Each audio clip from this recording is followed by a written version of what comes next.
When we first started reading Berserk, a floating hookah-smoking sadhu who could control monstrous versions of animals and commanded a literal army of sorcerers was the furthest thing from our minds. And yet, Chapter 243 introduced the exact guy we have just described to you. Daiba debuted further on in the manga than any character we have discussed so far on our channel. He was the right-hand man of the Dread Emperor Ganishka and had more than a strategic partnership with him. One could argue that if Daiba didn't exist, Ganishka wouldn't have become an apostle, and we wouldn't have gotten the absolute madness that was the Millennium Falcon arc. But what we didn't expect was for him to have staying power beyond that, because as things stand right now, Daiba might hold the key to bringing Griffith's entire operation at Falconia crumbling. And the fact that he's doing it with the flyest Kushan alive, and the only man who has physically harmed Femto since his physical incarnation, is just icing on the cake. So without further ado, this is Daiba's origins, explored. Before we get into our explanation, we have a very small request. If you like our content, please support us by subscribing to our channel. This is a small click for you, but for us, it means a lot. Thank you. Let's begin. He is the Wizard General of Ganishka's Demon Army. Daiba's introduction to Berserk. Daiba was introduced to Berserk as Guts and Co. made their way to the holy port city of Vritannis. After being attacked by crocodile familiars, and then the even more monstrous Makara, Guts lost himself to the Berserker armor and became a ruthless savage on the field of battle. He was about to attack his own comrades, but the Moonlight Boy's timely intervention saved all parties involved. Well, that and the fact that Serpico killed the sorcerers controlling the familiars with his Sylph Sword and an assist from Shirke. The Black Swordsman party probably thought they were the only ones who faced such a predicament that night, but we'd find out right after Guts came out of his Berserker state that that was not the case. After checking up on their companion and making up their minds to head to Vritannis, Chapter 243's narrative shifts to a massive Kushan galleass floating far out at sea. Inside, the silhouette of an old, emaciated man received a report from his underling regarding the Pishacha attack on Holy See territory. Turns out, the Kushan had used their hideous Pishacha to conquer the entire bayline bordering Vritannis in a single night. The silhouette clears up into the visage of an old yogi holding a hookah pipe in his hand, as he commands his men to update the army generals regarding their success. He goes on to note that the success of this operation could not have been achieved with the crude methods of the army. An entire bayshore taken in a single night, not one emergency fire lit, and not a single witness left alive. They were gone, skin, blood, bones, and all. One thing did bother him though. The thoughts from a single unit of his Harashada sorcerers had ceased transmitting. The yogi thought to himself that it should be impossible for anyone to take down the Pishacha bestowed upon him by the Great Emperor, and it is when he rejects the possibility that we get our first full shot of Daiba in all his floating hookah-smoking glory. The Paramarishi Senani, which roughly translates into High Sage General in Hindi proper, chooses not to let this loss bother him and focuses on the larger objective at hand, the fall of Vritannis. The night Guts and his party fought the Pishacha, the Kushan were just securing the shoreline. The very next night, they began their assault on the holy port city of Vritannis itself. Daiba sent dozens upon dozens of his Pishacha into the city, as Ganishka himself manifested at the ball organized by Farnase's father to inform the gathered nobility of their fates. Once again, the intervention of the Black Swordsman's party saves countless lives, as Guts and Co. cut their way out of the ball venue and head towards the harbor to find Roderick's ship and get the hell out of there. But once they get there, they are yet again faced by the familiar sight of dozens of Makara waiting for them at the docks. Seeing that the ships had been burnt down anyway and sensing Shirke's weakness, Guts allows the Berserker armor to take control of him once again, and the young mage only barely manages to cling to him via her luminous body. The Black Swordsman cleaves his way through the Makara after giving himself over to the armor like some savage beast. Even though he gets caught in the jaws of one of these Kushan abominations, he manages to power through and cut his way across the harbor, reaching the galleass that doubled as Daiba's HQ. As Shirke's body was stuck within the Berserker armor in its luminous form, she was able to perceive not just Guts' Berserker mental state, but also everything around him. Daiba's visage appeared almost Cthulhu-esque to her when she first saw it, but when it cleared up, she could clearly tell. This old man was a formidable magic user. The Paramarishi Senani, floating near the mast of his galleass, surveys the damage done to the best Pishachas in his arsenal. A single Makara had enough attack power to take down 10 ships, and yet dozens of them lay dead now at the hands of a lone swordsman. But Daiba supposed he couldn't exactly call Guts a human after all, which is when he realizes that the Black Swordsman is clad in the prana of Durga. This baffles Daiba, who also recalls Shirke's earlier use of a wheel of fire, and the Wizard General is both intrigued and excited by this utterly different magic system, because you see, Daiba has one goal in his life, and it is in the service of that goal that he, as the leader of the Pishacha Gana, submits his own spells as a means of ascertaining the extent of Western magic's power. The Paramarishi Senani calls the Black Swordsman the Kshatriya of Durga, and trust us, boys and girls, this is where things get intense.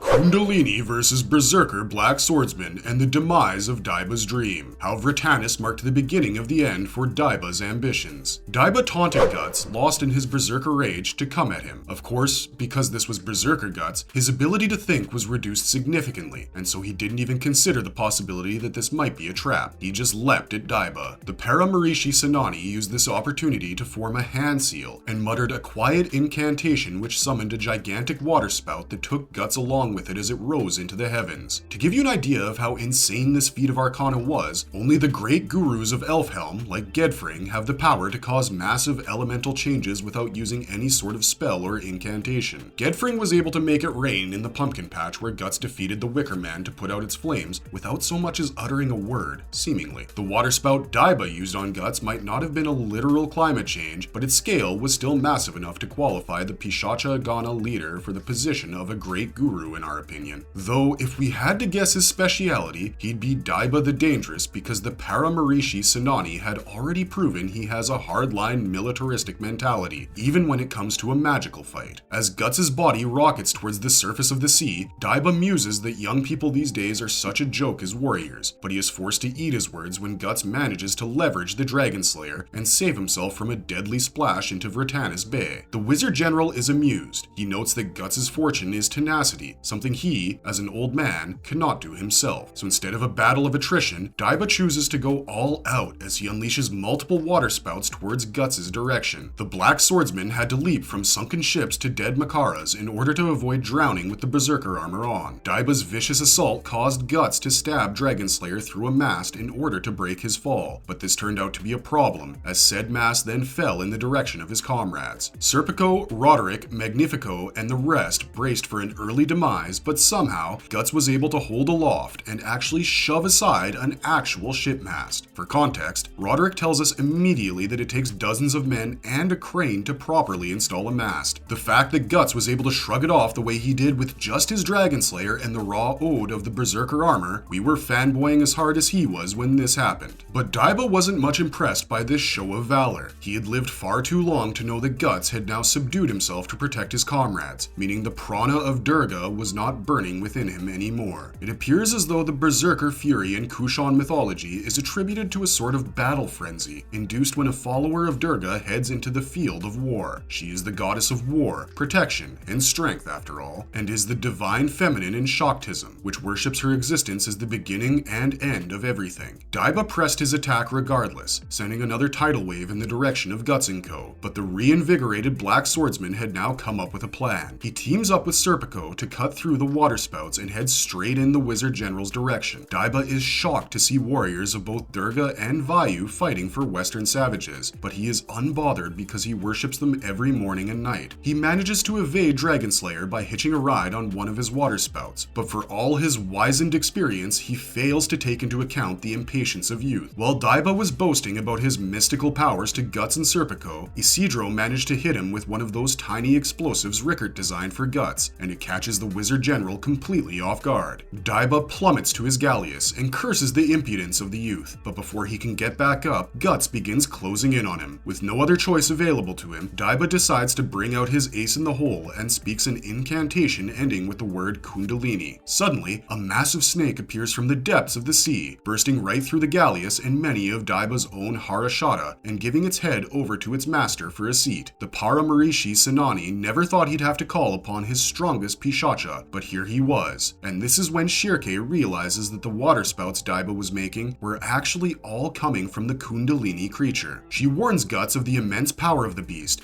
and he leaps to kill it because that is all the more reason to do so. But when the Dragon Slayer slashes through the Kundalini's skin, all it draws is water, which then reconstitutes itself into its previous form. Conversely, the Kundalini shot out a concentrated beam of water, which split the Kushan Galleass's deck in half. Daiba explained that the pressure with which his ultimate Pishacha shot water could even split diamonds in half as he continued to press the attack. Neither Guts nor Serpico could figure out how in the heck they could cut through the water, but Shirkei explained to them that the actual body of the familiar was the size of a small sea snake. It was the mystical power contained within that had subdued so many Undines that the Kundalini's girth was that of a river. In this moment, Daiba pretty much controlled the entire sea, so attacking him head-on would be a fool's errand. But Guts was prepared to take that gamble if he had to, and he lunged towards the Kundalini's actual body, Dragon Slayer, first. His attack nearly connected too, but the fact that he missed is what ended up getting him trapped in a whirlpool of Daiba's creation. As the Wizard General bid his opponent farewell, he was ambushed by Serpico, who tried to take him down with the Sylph Sword, but Daiba proved his battle prowess once again by submerging himself within the Kundalini's body. He announced to Guts and his comrades that using the secrets of yoga, he could remain submerged long enough to finish them all off, and Magnifico thought he was losing his mind because Daiba used thought transference to make the announcement. The Wizard General thought that his opponents had resigned themselves to their fates as they choose to charge at him head first, but he would soon realize just how much he had been underestimating the power of youth. Guts convinces Shirkei to coat his Dragon Slayer with the spirit of woe and uses its flame to pierce through Kundalini's death beam and reach its actual body. Daiba is finally stunned into silence as he thought taking down his most powerful Pishacha was impossible. He summons one of his Garuda to keep himself from breaking into pieces upon meeting the sea and nearly cries because the loss of Kundalini meant he would no longer get his ultimate desire, the establishment of a magical empire. Daiba was unwilling to let go of his wish, but it was just when he was despairing that Emperor Ganishka made his proper appearance. The Dread Emperor chided his Paramarishi Senani for losing so many of their Pishacha Gana to a mere 2 soldiers, and zaps him with lightning for having the nerve to suggest another plan of action after such a blunder. What's amazing about this is we've seen Ganishka's lightning literally cook apostles alive. When Locus's war demon unit infiltrated Windham in order to treat with the Demon King, we saw Ganishka loose his lightning upon many an apostle. The numbers Locus came with and the numbers he returned with were definitely not the same. And yet, Daiba was not only able to withstand Ganishka's lightning, but remain in flight even after being zapped. This could only mean one of 2 things. Either Ganishka held back, or Daiba was way too strong of a wizard than we had been giving him credit for, even up until this point in the story. If the latter is true, then the same goes for Guts as well, because he too survives multiple lightning strikes sent his way by the Dread Emperor. Daiba is astonished by the fact that Guts was still able to stand up after being brought down that hard time and time again, but his astonishment soon turned into anxiety when Ganishka expressed a desire to add Guts to his own ranks. He had spotted the Black Swordsman's brand of sacrifice and found his madness and malevolence to be agreeable in this blood-soaked reality that was his world. He offered Guts an unprecedented deal. The Black Swordsman could join up with him and kill the apostle that carved the brand into his flesh, being unaware that it was Griffith himself who gave up Guts as a sacrifice. Daiba, of course, thinks this is too impulsive on his majesty's behalf, and once again, he gets zapped for his impudence. When Guts rejects Ganishka's offer and prepares to attack him, the reborn Band of the Falcon's aerial war demons arrive on the scene, and this is when Daiba is fully relegated to a spectator's seat. The Paramarishi Senani observes the futile efforts of Zod and his minions at scattering the very fog that was Ganishka's imperial person. Time and again, the apostles make their feeble attempts, and time and again they are swatted away by Ganishka's massive form. Zod himself nearly crashes and burns to a crispy death, but it is in that moment that he also finds the key to undoing Ganishka's mist. Zod aligns with the Black Swordsman, one time only, and flies him straight through the brow of the Dread Emperor, piercing his luminous body itself. Daiba, who has seen too many impossible things made possible for one day, decides the night assault at Vritannis must come to a premature end. He orders his Harashata to ensure that all of their Pishacha and Daka employed in Vritannis commit suicide before they board the Kushan galleasses, and after this is accomplished, his unit departs for the demon city of Windham. Daiba is dejected to say the least, following the crushing defeat he faced at the hands of a single swordsman. He's been practicing the arcane arts for more years than Guts and Shirkei combined had counted on this earth, and yet he was outshone by these brats at every turn. In his dejected state, the only solace he could have possibly found would lie in his life's greatest creation, but the Wizard General was unaware that his Demon King had tasted a more bitter defeat at the hands of the Falcon of Light. So when Ganishka returned to Windham and demanded to be lowered into Daiba's man-made Behelit, the Wizard General was understandably horrified. This hideous contraption debuted in chapter 233 of the manga, and is composed of living apostles who have been stitched together while still alive. arrive. Their interiors are linked to one another and open up into a vat that is filled with amniotic fluid. Into this fluid, pregnant women are lowered, and the fetuses dwelling in their bellies develop rapidly into demon children whom Ganishka calls Daka. The man-made Behelit is basically an artificial apostle machine because it functions on the same concept as a Behelit. A Behelit is a key to a deep layer of the astral world, and when activated, it brings forth the interstice and summons the God Hand. The man-made Behelit used the power of evil surging within living apostles to artificially transform human fetuses into demon spawn. It must have taken Daiba several years to capture that many apostles, and even more effort to subdue them long enough to turn them into something worse than the human centipede. It is impressive, no doubt, but in a mad scientist, this should not exist kind of way. The fact that Daiba was able to create such an apparatus indicates that he has deep knowledge of the astral world and apostles in general, and that is indeed proven to be the case when Ganishka arrives in the domed pantheon that houses the man-made Behelit. Daiba stumbles after Ganishka and begs him to not go through with his plan. When the Emperor asks his Paramarishi Senani to shut up, Daiba suggests that he at least test his mad idea on a Pishacha first, but Ganishka yells that there is no other way. The Demon King was outraged at his many failures in his campaign against the Falcon of Light, and having experienced firsthand the fact that no amount of Pishacha or Daka would inflict a single wound on him, he had made up his mind to take drastic measures. Ganishka commanded his Harshada to lower his body into the man-made Behelit, and only a protection spell kept Daiba safe from what happened next. As soon as Ganishka's apostle body entered the man-made Behelit, the fog that was covering the streets of the demon city of Wyndham began getting sucked into the vessel, as did any living thing that it was touching. Pishacha, Kushan soldiers, Harshada, their flesh, blood, and bones were all sucked into the man-made Behelit, and Daiba realized to his horror that Ganishka was gluttonously devouring everything in sight and diving deeper into the astral world with no harness to pull him back. The Paramarishi Senani understood that whatever came out of the Dread Emperor's attempt at a second reincarnation could not be good for anyone involved, but he couldn't have known that it would both give and take away from his heart's very desire.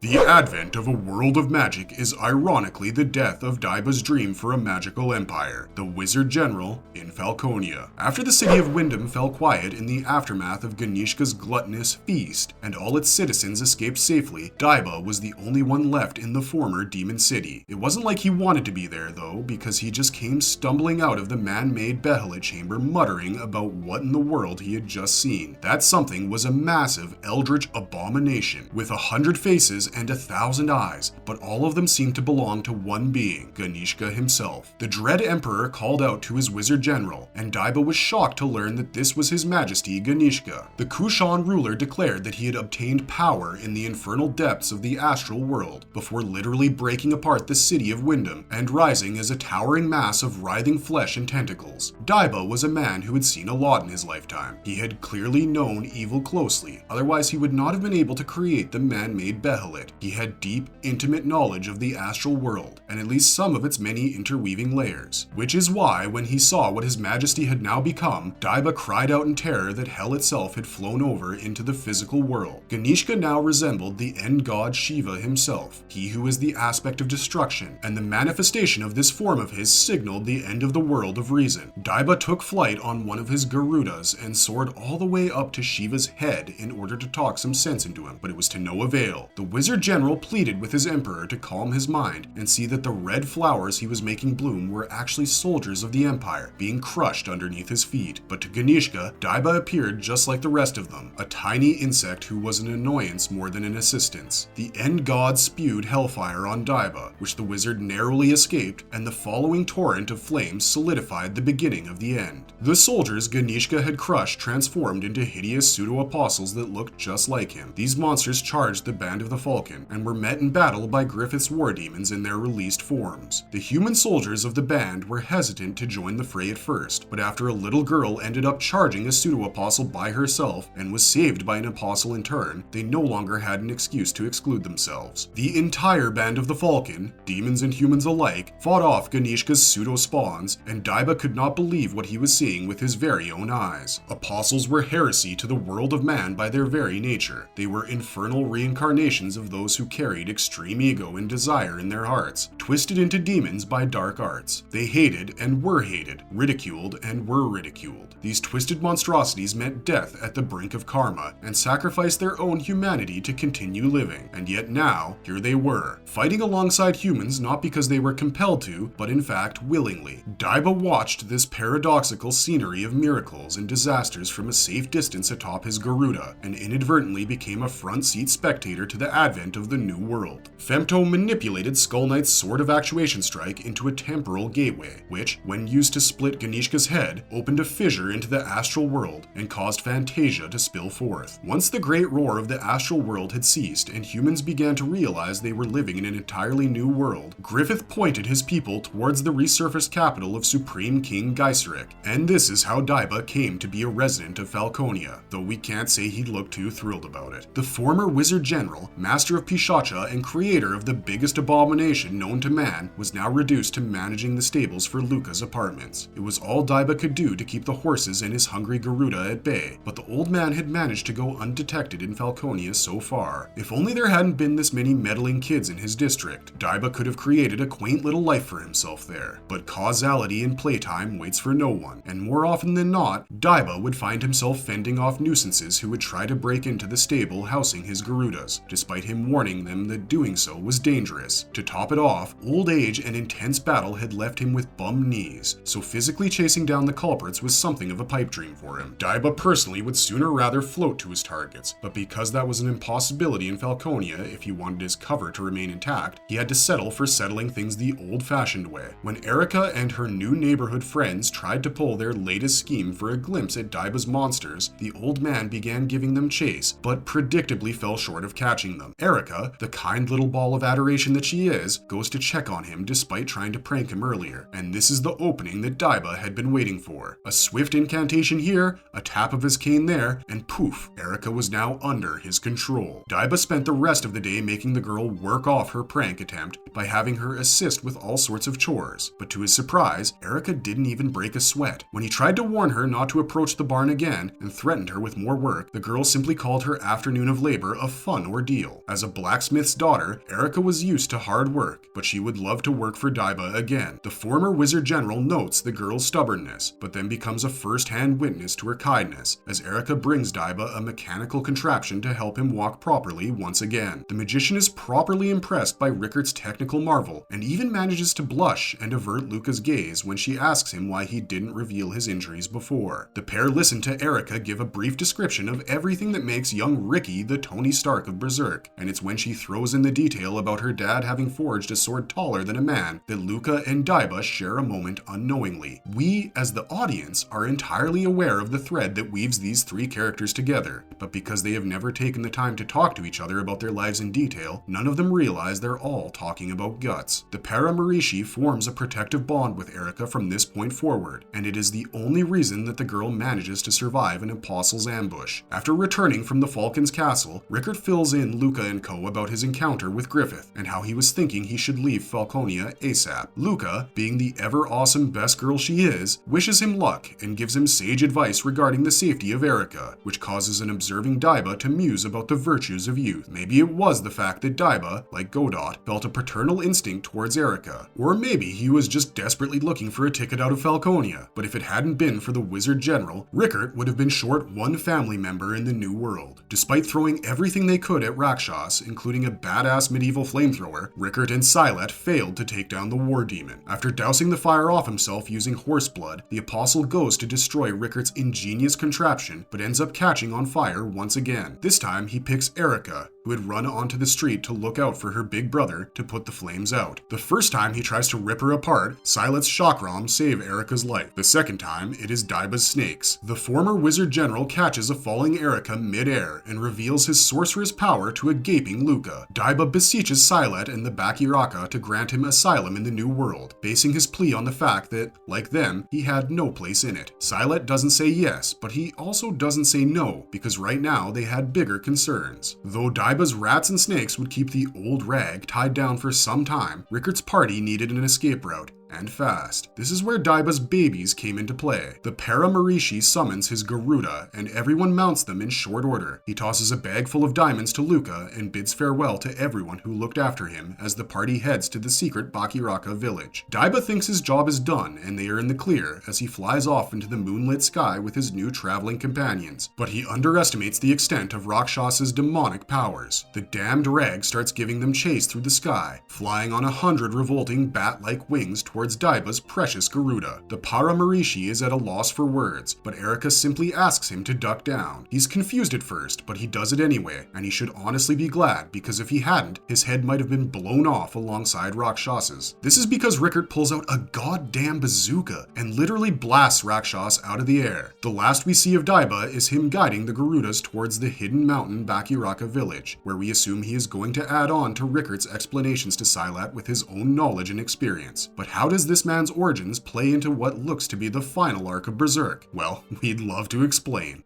A sadhu whose knowledge of the world's secrets might hold the key to the Falcon's downfall. How Daiba will help defeat Griffith. Ever since Daiba made his debut, one thing has been rather evident. This man has lived a long life. His first appearance and his first fight with Guts makes us think that he was just a lackey working for Ganishka. A rather formidable lackey with an intimate knowledge of this world's magic systems, but a lackey nonetheless. What made us change our minds about his relationship with the Dread Emperor was chapter 303. Up until that point, we knew next to nothing about Ganishka's origins. All we knew were his motivations. Chapter 303 showed us the final thoughts that ran through the Dread Emperor's consciousness as his mind was being torn apart by his Shiva form, and there are a couple of panels that are especially relevant to this video. When Ganishka thinks back to his global conquest and the fear that had driven him towards it, he recalls a time he returned to his palace after a very long campaign for a feast, and was met instead by treachery. Ganishka's son had poisoned his own father's drink, and commanded crossbowmen to shoot him down just to be on the safe side. He was driven by a similar fear that his father was when he killed his own younger brother back in his youth. But Ganishka was not about to give up so easily. In his dying despair, he grabbed his behelit and thought back to the day when a strange sadhu presented it to him on one of his many campaigns. If you look closely at the two panels that show this particular journey, you will realize that the sadhu in question was none other than Daiba, who ended up becoming Ganishka's right-hand man and quite possibly his only confidant. Berserk constantly tells you that the process by which a prospective apostle or God-hand member receives a behelit is completely random. Often, it creates the illusion that the reception of a behelit is a fated event whose importance a future apostle / God-hand does not comprehend until the moment they ascend. But there are enough hints in the story that suggest the opposite is possible as well. Take Griffith's fortune teller. If you pay close enough attention to the drawing and detail of the fortune teller Rickert travels to the eclipse with, and compare it to the fortune teller Ubik shows us in Griffith's consciousness, you'll realize that they look very similar. In fact, most of the time when someone receives a behelit from a person, said person is involved in the occult arts to a certain degree. The other way a person can get a behelit is by killing something apparently, because Grunbeld retrieved his from the tiger he slayed to protect himself and his friends. But that is from the Flame Dragon Knight light novel, so take it for what you will. What solidifies our assumption about the reception of behelits being connected to those practicing arcana is the fact that Ganishka got his from Daiba. In other occasions, Miura had chosen to keep the identity of the behelit giver a complete mystery, using vague labels and vaguer silhouettes to muddy the waters. But with Ganishka and Daiba, he couldn't have been more direct, and this is where the latter's origins start to play an important role in the story. Being a sadhu, Daiba must have started worshipping the gods at an early age in his life. This means that from the beginning, he had been immersed in the world of the occult. When he fights Guts and Serpico at Vertanis, he offhandedly mentions that he worships Durga and Vayu every morning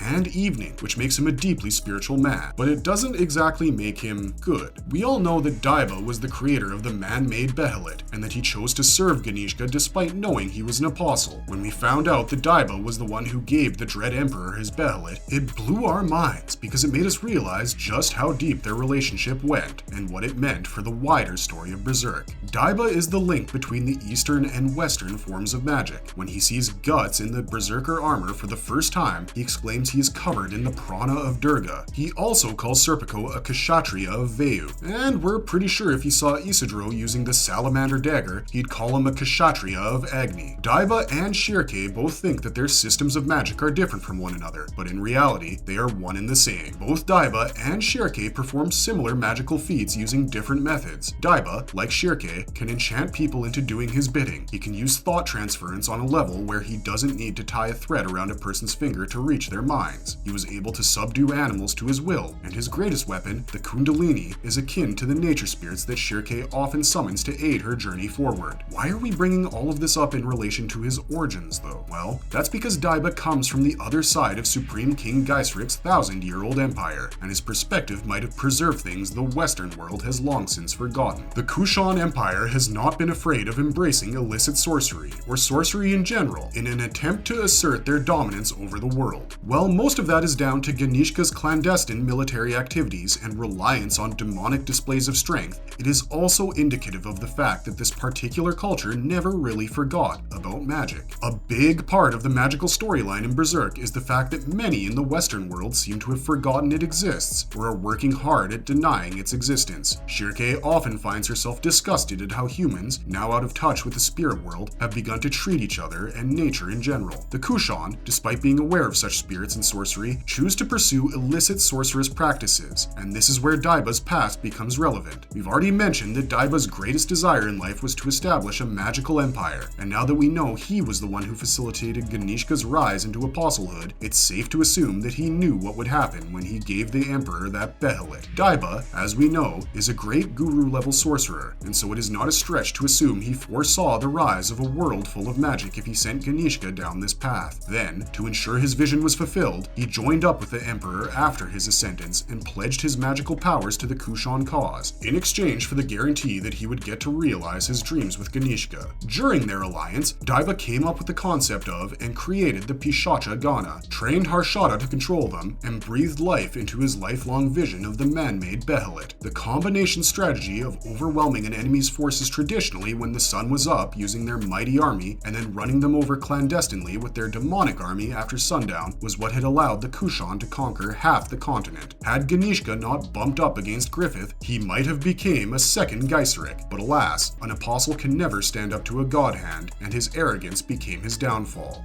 But you know who ended up getting his wish? Daiba. Though he doesn't necessarily find himself fitting into the new world, it is the world that Daiba had wished for. The only difference was that Griffith was the one leading it. Fantasia is a literal world of magic once you think about it, and when you take into consideration how much Daiba was whining about losing his empire after being defeated at Vertanis, you'd think this new world would reinvigorate his spirits. But when you also take into consideration the fact that he saw the literal gates of hell open up with Ganishka's transformation into Shiva, you start to think perhaps he wasn't all that evil after all. Daiba is like a mad scientist without the craziness. He knows what he is doing is evil to an extent, but he also has his boundaries. He was only willing to assist Ganishka in his schemes up until the time the Dread Emperor declared his intention to enter the man-made Behelit himself. After that, Daiba did everything he could to dissuade His Majesty from following through on this insane plan, because even he couldn't predict what would happen. A demonic reincarnation forcing himself to ascend again was unheard of, but apparently not out of the current of causality, because right before Femto caused the great roar of the astral world, he said something interesting. The God Hand asserted that it was the dimension-splitting strike from Skull Knight's Sword of Actuation and Ganishka's twice reincarnated form that brought causality to fruition. This means that nothing Daiba could have done would have stopped the great roar from occurring, but it also indicates that Daiba's moral compass wasn't quite as broken as his master's, or even Griffith's. A lifetime of gathering knowledge and power from the astral world has left him deeply aware of what is actually going on with Fantasia and Falconia. We're just waiting to see how Silet will react when he finally learns it all, and understands that he tried to murk a demon deity at his literal birth. Before his untimely passing, Kentaro Miura had stated that Berserk was around 60 to 80% complete. If the story enters its final arc, whenever it does return, expect Daiba to play a crucial role in the planning process for taking Griffith down, especially now that Elfhelm has disappeared from the physical world.